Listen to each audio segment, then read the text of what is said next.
All right, Mark Rogers TV, the voice of college football. Please subscribe to my YouTube channel. You can see right here the best bloggers, broadcasters, and writers in the nation, including analysis from myself. This is a bit of a special get together just for me because I got Trey Schapp on the line, and Trey and I go way back to our days at the beginning of our television careers in Mississippi at WCBI. So Trey and I have some war stories together, and Trey continues to do a great job there at 1037. The Buzz. And Trey, how you doing tonight? I'm good, buddy. How are you, Mark? I'm doing just fine. It's good to see you. Yeah, good to see you too. It's been a while. I tell you, you're living the good life. As I mentioned before we started to record, that I checked out the Facebook page for the first time in a long time. And as soon as I ever see or hear anything associated with Arkansas, I think Trey Schapp. That's my first thought. Is Trey Schapp. So, of course, with SEC Media Days and me trying to get to everyone, all the teams and so forth, I thought of you and reached out to you. And then I checked out the Facebook page. And, man, always got a golf club in your hands, don't you? As much as you possibly can. I try. Sometimes the clubs travel with me. Unfortunately, here in Atlanta, the clubs did not make the trip. All right. Well, hopefully Chad Morris isn't going to be playing too much golf in the next few months because he's got a lot of fixing to do on this football team. But before we get to this particular team, you have seen so much of Arkansas football through the ages, through different high points and low points, and making Atlanta for the SEC championship game, I believe, 3 times over the course of the history of the championship game, and now having a bit of a swoon in the aftermath of Brett Bielema being let go at the end of last season. Take us just kind of through where the program stands right now, how excited the fan base is about Chad Morris, and this is a proud tradition, a very historic program that expects to compete and puts a lot of resources and money and facilities into football, and they want to see it come through. And it unfortunately didn't happen with Bielema, despite all the high expectations. No, you're exactly right. Brett Bielema coming from the Big Ten and everything that he did at Wisconsin, 3 straight Rose Bowls, although you could say, well, look at some of the programs that were on probation at the time, Ohio State, one of those. And the fact that he did not get it done, and I think fans look back to Bobby Petrino and what he was able to accomplish in year 3 and year 4, back-to-back 10-plus win seasons, could have beaten Ohio State in the Sugar Bowl, Arkansas's only trip into the BCS. And if they would have won that Sugar Bowl that year, probably would have finished second, third in the country and would have catapulted them into the next year. And the next year they beat Kansas State in the Cotton Bowl. And then we remember what happened April 1st of the next year, and Bobby Petrino and the motorcycle wreck. And that's pretty much, I guess you could say, essentially when Arkansas football kind of went off into the ditch. You had John L. Smith fill in on an interim basis, and most of the coaches knew that, hey, he was not going to get the job to be the head coach at the University of Arkansas. And so they might have checked out a little bit early when things started going bad. They did. An early season loss to Louisiana Monroe and Little Rock, a place where Arkansas had great success under Houston Nutt and really had good success under Bobby Petrino as well.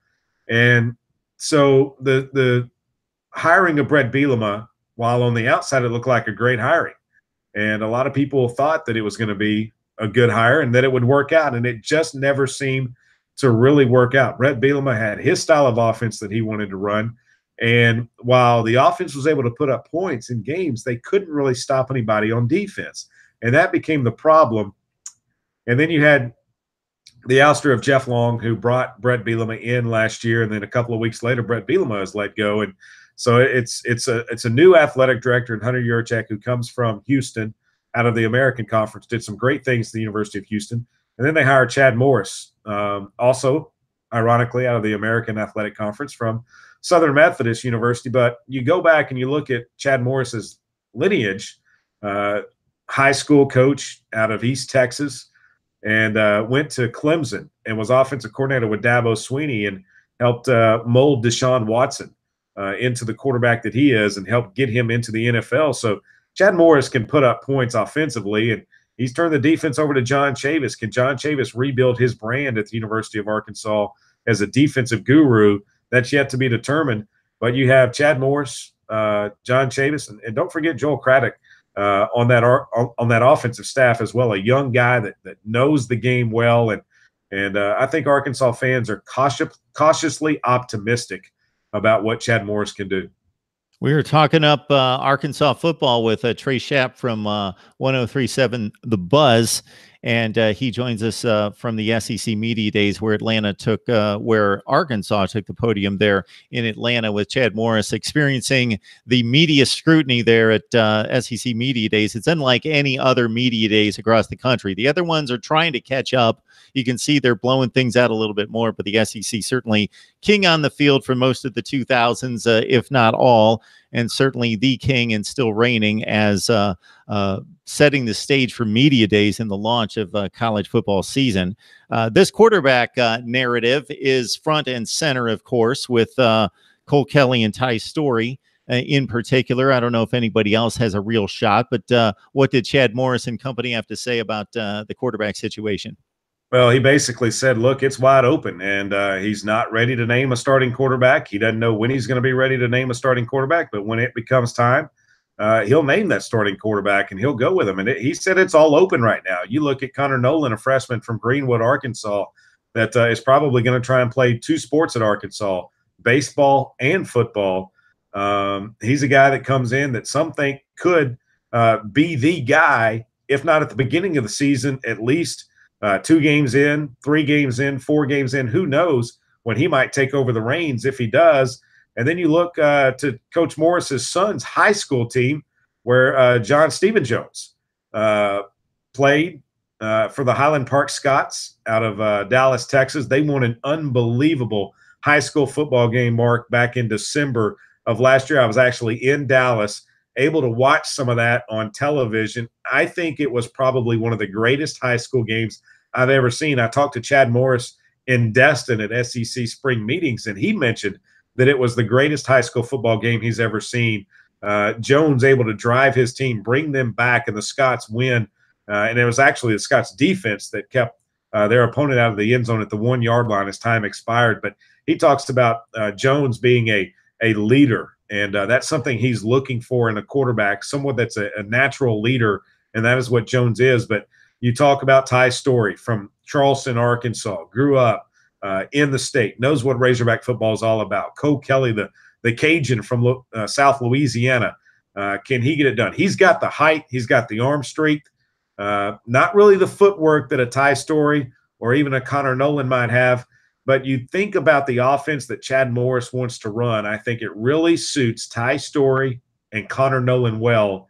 And I would not be surprised, Mark. I know I'm going out on a limb here. I would not be surprised if Connor Nolan, I'm not going to say that he's going to take the first snap in the first game, but he's going to play in the first game for the Arkansas Razorbacks. I truly believe that this year, unless he just, for some reason, doesn't really pick it up.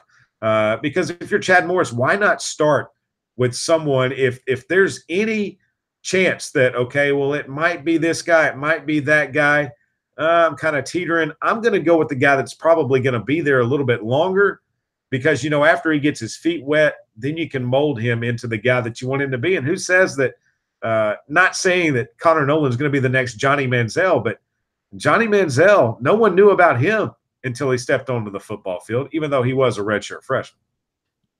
Trey Schapp joining us from 1037 The Buzz, and does some fine work there. And again, we used to work together a long, long time ago, and have plenty of stories from those days that if you want to dig through those.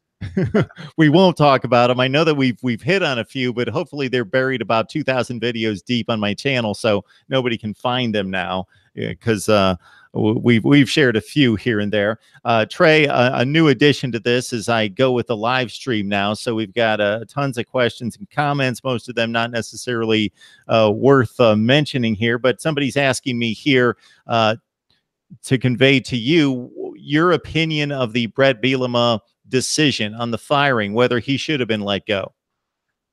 Well, I think that it came to a point where Razorback fans were upset, and you have to look at the program as a whole and whether or not the decision was right, whether or not it needed to happen right after the football game. A change, I believe, in the minds of fans had to be made. And the people that I talked to, they were pretty upset that they could tell that the football team was not going forward. They weren't going to be in a bowl game. And at the University of Arkansas and the SEC, the Power Five, when you're paying a football coach, Mark, you know this, over $3 million a year to coach your program, you expect to be in a bowl game every year. And that's something that Arkansas was just not able to get to last year under Brett Bielema. So that's still, I mean, it's not my decision. Do I agree with it? I'm not here to say one way or the other, do I agree with it? I report the facts and try to come up with my own opinion sometimes. But I think that Arkansas needed a change. And essentially that's what happened in the end. I think both sides are okay with it. Brett Bielema is making a ton of money off of the buyout. So whether or not you agree with it or not, Brett Bielema is not hurting right now up in New England. Yeah, where is he right now? What is he doing? He's up. Well, unofficially, he's up there working for Bill Belichick and the New England Patriots. Officially, we don't know. I had not heard that. Okay. All right. Well, what's really strange about Brett Bielema's tenure, and that's at a point when we were talking quite a bit and had you on, every week, every other week. He obviously took over a very difficult situation. We knew that the first year was going to be difficult. They go 3-9. They lose all the SEC games. Then they start to lose all the games the next season in conference. Then they have that remarkable turnaround where they beat two very good teams at Ole Miss and LSU and dominated both games. And they finished strong that year. They got to that was the year they got to the bowl game, beat Texas, right? Correct. Yeah. Then they turn it around the next year and they go 5-3 in the SEC, which doesn't sound great, but you start to look at the Mississippi States and the Ole Misses and the Texas A&Ms. There's go 5-3 in that division, and they looked like they were coming quick. They had another nice season. I think they finished 8-5 would be my guess. Beat Kansas State in another bowl game. They're winning bowl games. They're going over 500 in the SEC. They get off to another good start the next season. It looks like they're going to take another notch up, and they kept inching up the victory totals, which is difficult to do. Again, in that league, you're not going to jump from 6 to 11 overnight. And then it was that stretch in November. They were on their way to another really good season, probably going to finish 8-4, something in that range, get into another decent bowl game. And they had that collapse against Missouri. Then they collapsed in the bowl game against Virginia Tech, and then they just never recovered. No, you're exactly right. And I think that is what really had Razorback fans upset. You're up 24 points, I think, at one time at Missouri. In the first half. Yeah. And the same thing against Virginia Tech in the bowl game, the Belk Bowl. And just some of the things that happened over at the Belk, you had to suspend Jeremy Sprinkle, one of your star tight ends, because of the shoplifting issue when they went to a Belk, one of the bowl shopping sprees that they had. And so that did not sit well with Razorback fans, how he lost those two games. And I think Razorback fans were wondering, okay, what adjustments are being made at halftime? Because you played so well in the first half of games, but in the second half of games, you didn't. And there really were no answers. Sometimes after a game, it was, well, we didn't feel like we needed to make adjustments. We're playing well. Well, apparently the other team adjusted, and then there weren't adjustments to what they adjusted to. And that's something that I think you have to have if you're going to be a successful football team. And then last year, it just, once the train got off the tracks, the derailment kept going, and they couldn't get it back on the track to try and smooth everything out. And that's why eventually he was let go. So we get a question here in the live chat, kind of playing off one of the comments you made about the Dallas area high school football game and some of the talent there. And I'll kind of expand upon it because we know Chad Morris's connections there coming from SMU. He has high school ties there as well. Is that going to be a focus? I would think that that's obviously going to be a focus to go to Texas and make that a pipeline. When Arkansas has been successful, when they've had good football teams, they have recruited well in Central Arkansas, and they've gotten the top talent out of Central Arkansas and the state of Arkansas, and they've gotten good talent out of the state of Texas. Back in the old Southwest Conference days, those players that couldn't find a home in a school in Texas, whether it be UT, Texas A&M, Baylor, Rice, SMU back in the days, Texas Tech. Some of them came to Arkansas. Some of Arkansas's best players have come out of the state of Texas. You look at the quarterback situation. The great quarterbacks at Arkansas of the last, let's say, 30 years have come from either inside the state of Arkansas or a state that borders Arkansas. Quinn Grovey from Duncan, Oklahoma. Clint Sterner from Baytown, Texas. Matt Jones from Fort Smith, Arkansas. Tyler Wilson from Greenwood, Arkansas. So you look at that, it's homegrown talent, and it's talent from states that border Arkansas. Texas is a key recruiting ground, and Chad Morris today, he talked a lot about his high school years and being a high school football coach, and that's kind of what Gus Malzahn says when I talk to him at the spring meetings, because knowing him from his days of being a high school coach at Arkansas, I always start, Mark, with him is, are you still just a high school coach from the state of Arkansas, even though you're at Auburn, one of the most powerful football programs in the country and in the SEC? You won the West last year. Unfortunately, they had to play Georgia again in the SEC championship game after beating them 2 weeks before, and Alabama the week before that. He said, yes, I'm just still a high school coach from Arkansas. That's what I consider myself, even though he's making upwards of $4 million, I think around $5 or $6 million now a year. But I think Chad Morris today, he was speaking to those kids in the state of Texas and the coaches as well, that look, if you grind it out, this could be you one day. And I think he's sending a message that you too can do whatever you set your mind to be or mind to. He didn't know he was going to be a football coach when he got out of school, but he is, and he's one of the top up-and-coming football coaches. And yes, Texas is going to be a place that Arkansas will spend a lot of time recruiting, because he knows a lot of coaches and he knows there's a lot of talent in that state. Got Trey Shapp on the line from 1037 The Buzz. And I love the last comment that was left by Noah Iverson here in the chat. He said, this guy knows Arkansas football. Well, I could have told you that. Yeah. I mean, when you live in Arkansas, Mark, and Arkansas football, I mean, we've told stories back and forth in our days at WCBI. There's no professional sports in the state of Arkansas. It's Arkansas. If you put a hog on it, people love it. I mean, that's just the way it is. Now, see, I'm the guy, and you know this from way back and even today, but when I showed up there covering the SEC, Arkansas football, to me, yeah, I've followed it. I would always know who the head coach is, who the 3 or 4 best players are, and I'd see the bowl game, and I'd see maybe 1 or 2 other games during the season because of if they were really good or whatever. So I know that kind of slice about everybody. But then I show up and I start talking to Trey, and I get the complete history and the whole culture and everything. It's tremendous. I try to give you everything, every angle. The full education. Exactly. I can give you this stat too, and I want to thank my buddy David Basil, one of my coworkers, who's here in Atlanta as well, covering the Arkansas Razorbacks for 1037 The Buzz. He brought up a great stat. I can't remember how far he went back, but can you guess, Mark, the average number of victories for a first-year Arkansas head coach? How many they average in their first year? Wait, are we going all the way back? It goes back to Broyles. Oh, just back to Broyles. So that was what, in the 50s? No. Broyles was in the 60s. Well, okay, but I wasn't off by he coached the 64 championship team, right? Yes. Okay. Yes. So I'm going to guess first year coach, they used to play 11 games and 10 before that. I'm going to say 5. 5.5. Okay. Not bad. But you got to think, Brett Bielema won 3 his first year. Yep. Do you count John L. Smith's 4? You have to, even though it was an interim basis.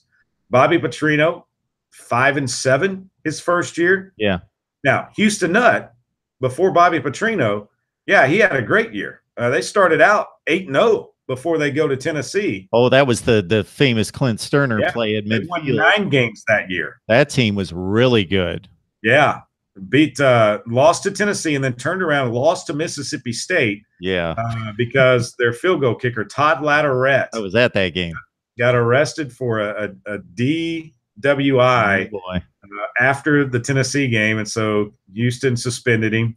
missed the field goal that probably missed one. Arkansas missed several, I think, in that game. They Yeah. probably won that game. They beat LSU the next week. Did not get to go to Atlanta. Mississippi State went. Yeah. And then Arkansas ended up playing Michigan. In the Citrus Bowl. Yep, I remember it well. Yeah, Houston Nutt had a nice run at Arkansas. No question about that. No question about that. What players did you get a chance to talk to today? What interesting stories or angles did they have? Talked to Santos Ramirez, Yelda Froholt, and Dre Greenlaw, a safety, a linebacker, and an offensive lineman. And Yelda Froholt is an interesting story. He comes to the University of Arkansas, grew up in Denmark and everything, came over here and came in as a defensive guy, playing on the defensive line, and switched. Brett Bielema switched him to the offensive line. I think he's kind of fit in there. He learned from Dan Skipper, who was one of the tallest offensive linemen Arkansas has ever had, 6'10" guy that blocked a lot of field goals. They had him in on special teams plays. But I think Yelda Froholt's going to be a guy that you'll be hearing about this year, especially if let's say Arkansas wins 5-6 games this year and Arkansas has a little bit of success running the football. Yelda Froholt has graded out well last year on the offensive line. And then with Santos Ramirez, I asked him about the changeover from Brett Bielema to Chad Morris and how that affected him. What was it like during that time? And he opened up and said he was a little bit reserved at the beginning on Chad Morris coming in because he didn't know anything about him. He had only played for Brett Bielema at the University of Arkansas. That's the guy that recruited him. That's the guy that he went to battle for on Saturdays.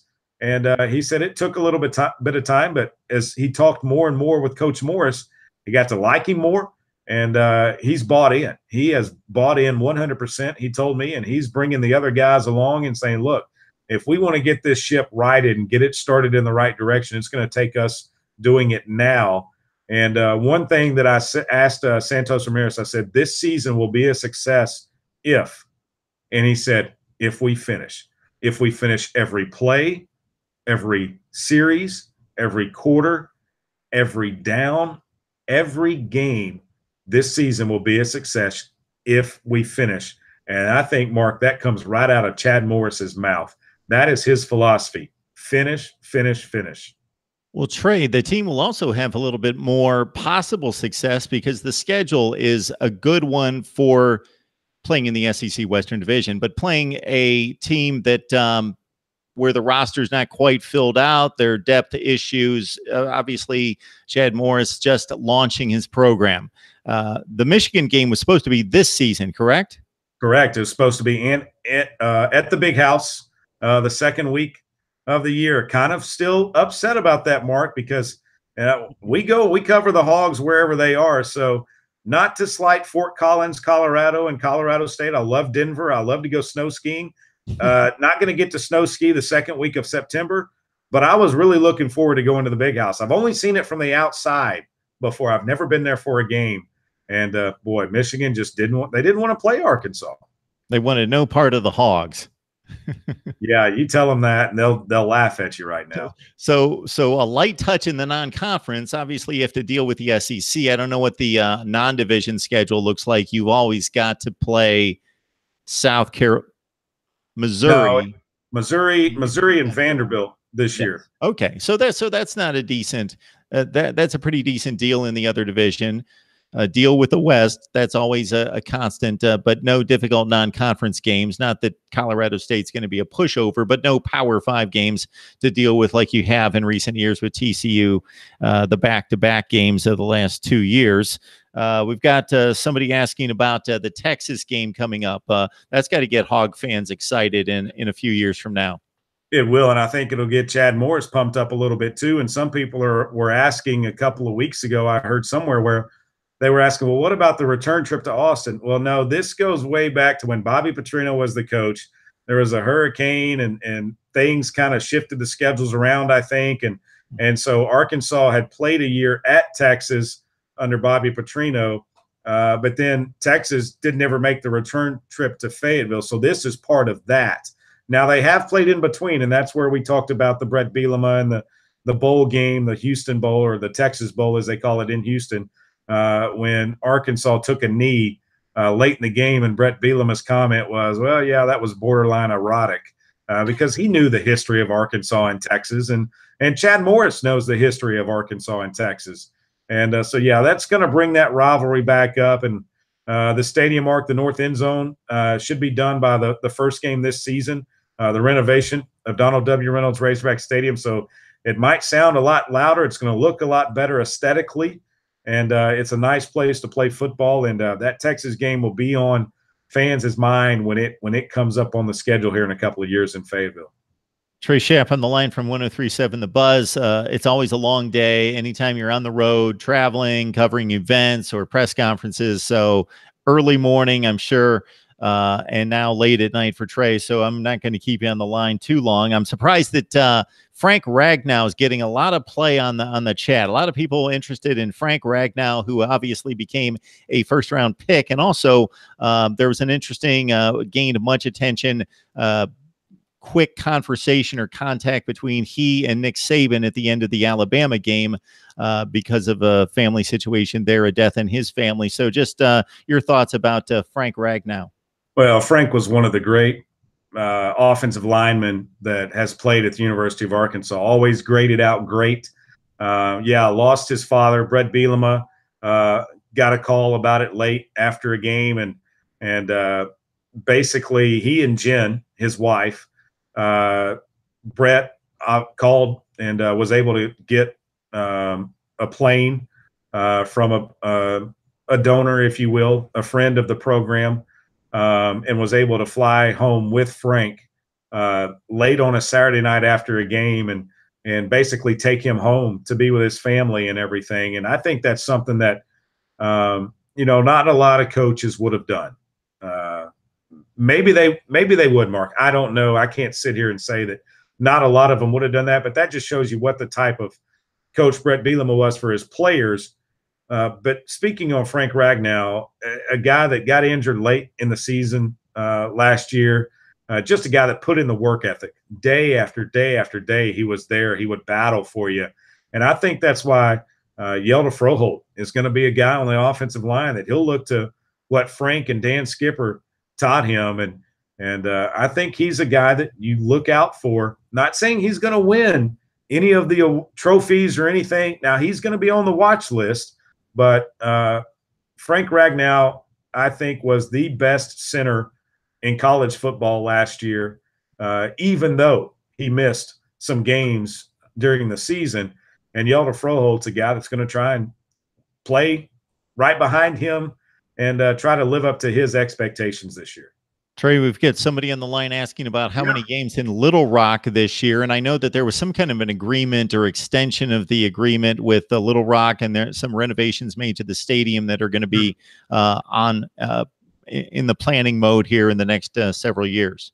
Yeah, so this year they're going to play Ole Miss in Little Rock. So it kind of goes back, Mark, to when I was growing up, and I would sit in the 6th row of the south end zone, and Arkansas would play Ole Miss in Little Rock before they even became SEC opponents. And then on the years they didn't play in Little Rock, they would play in Jackson, Mississippi, of all places. So there's a history there with Little Rock and Ole Miss and the Razorbacks playing in Little Rock at War Memorial Stadium. But the agreement is, and I'm not sure that the SEC has okayed everything, but this year they played their spring game in Little Rock. Ironically, it was 32 degrees, sleeting and snowing and raining that day in August. It's supposed to be sunny and 50 or 60. It's supposed to be nice, but there was ice building up on my rearview mirror as I was driving to the game. And they had to do that because of the construction that was going on in Fayetteville, and they got a waiver from the SEC to allow them to play that game off campus. So what they have done is the Missouri game is always the weekend after Thanksgiving. Usually CBS moves that to a Friday, the Friday after Thanksgiving. They have this year. So Arkansas will play Missouri in Little Rock, and that is on the years when it is Arkansas's home game. On the years when they are playing Missouri in Columbia, when it's Missouri's home game, they are hoping that the SEC will give them another waiver to where they can have the red-white spring game in Little Rock on those years when they're not having a home game with Missouri. And are they going to keep playing the Texas A&M game at a neutral site in Dallas?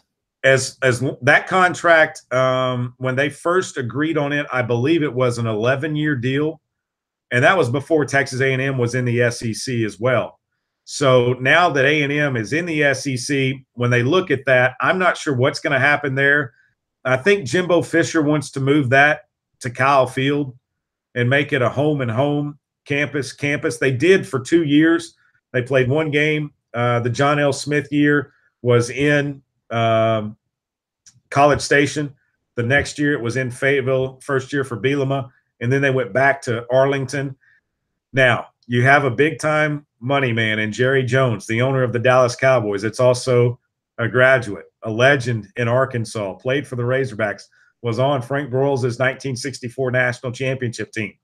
If he wants Arkansas to play a game in Dallas, he'll find a way, or Arlington, I should say, he'll find a way to make the money right to where A&M might just have to say, okay, well, the money's too good, so we're going to keep playing it there. Who knows what will happen with that one, but I know that Jimbo Fisher, I believe, wants that to be an on-campus game. And so while I ask this last final question, anybody on the live chat that can name who else was on that 1964 Arkansas National Championship team, you leave your answer right there. All right. Well, obviously, if you can name anybody on the roster, that would be great. But there's one particular person I think that is extremely famous that Trey and I are thinking of right now. Well, there are a couple on that team that are extremely famous. Well, there's one in particular that I'm thinking of that, yeah, I don't want to give it away. Anyway, we'll see. Well, you could give some hints now. Well, somebody got it right away. Somebody did. Get Jimmy Johnson. Yeah. Who else was on that team? I believe Ken Hatfield was on that team as well. Okay. Ken Hatfield he's a member of the College Football Playoff Selection Committee. Yes. Coached Arkansas and Air Force. Yep. And was Barry Switzer on that team as well? Yeah, he might have been. Was Barry Switzer on that team? Did the Cowboys get 3 Super Bowl championships out of that team? Wow. Plus the owner. That's crazy. That's off the top of my head. I mean, I was not around back then, Mark. Not quite. If you were around, then I don't want to speak to how long I would have been around then.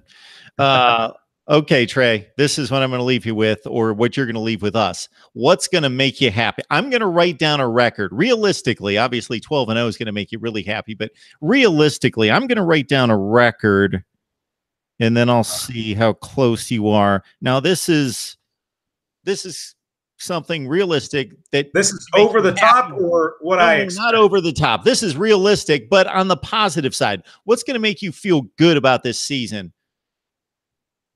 Well, what I think would make me feel good about this season is seeing the team play a full 4-quarter game, and not, if they have a lead going into the 4th quarter, not giving it up in the 4th quarter and losing a game. Now, saying all that, I'll say this. If they win their 4 non-conference games, Eastern Illinois, Colorado State, North Texas, they start with those 3, one of them on the road at Colorado State. They can win those 3. They also play Tulsa at home in the non-conference. They win those 4. Mark, can they beat Ole Miss in Little Rock? Can they beat Vanderbilt in Fayetteville? That would give them 6 wins. That would give them bowl eligibility. In the first year of Chad Morris, that would definitely be okay with me. And that's exactly what I wrote down. 2-6 SEC, 6-6 overall, get to a bowl game. There it is. There it is. All right. We're thinking a lot here. We're thinking a lot. Well, we reconnected, I guess, is what happened here. So Trey Schaap, 1037 The Buzz, joining us from Atlanta, SEC Media Days. Trey, I know you've had a long day, so I appreciate you making time for us, and it's been a good time. Yeah, Mark, let's do it again. Definitely. You have a great night, great trip back, and hopefully the golfing weather is just perfect for you for the rest of your summer. It's going to be hot and sweaty and sticky. I know it. The humidity is a killer down south. All right, Trey. We will catch you later. And I'm going to stay on here for just a couple minutes and wrap things up. So I appreciate it. You got it. All right, everyone. That was Trey Schaap, 1037 The Buzz. Of course, this is Mark Rogers TV, the voice of college football. And you can join us on the audio versions as well at Google Play, Podbean, iTunes, and Stitcher. Just search Mark Rogers TV. Of course, what drives this on YouTube are the comments, the likes, and the subscribers.